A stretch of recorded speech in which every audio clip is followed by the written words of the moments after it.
Welcome to The Last Breakfast. Please enjoy the video. You'll start by preparing your Figma file and the audio asset. First, open the frame or prototype screen where the sound should play. This keeps placement precise. Then import a small MP3 or WAV. Under 10 MB is ideal to avoid lag into the assets or use a cloud link.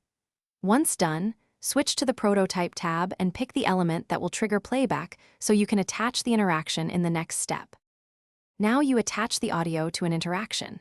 Select the trigger element and add an interaction like on click or on drag. You may use Open Overlay or Navigate depending on the flow. In Prototype settings, find the sound option labeled Play Audio, then upload or choose your file from Assets.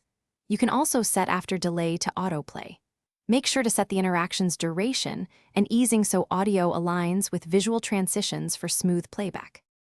Finish by testing and finalizing. Enter present mode and trigger the interaction. Listen for timing, volume, and whether the audio loops correctly.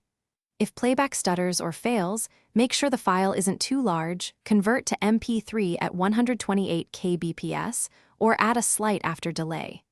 If audio still won't play, check browser permissions for autoplay and sound, or test an exported prototype or hosted audio link. This often reveals hosting or cross-origin issues and resolves stubborn playback problems. Thanks for watching. If this was helpful, leave a like and consider subscribing. See you next time.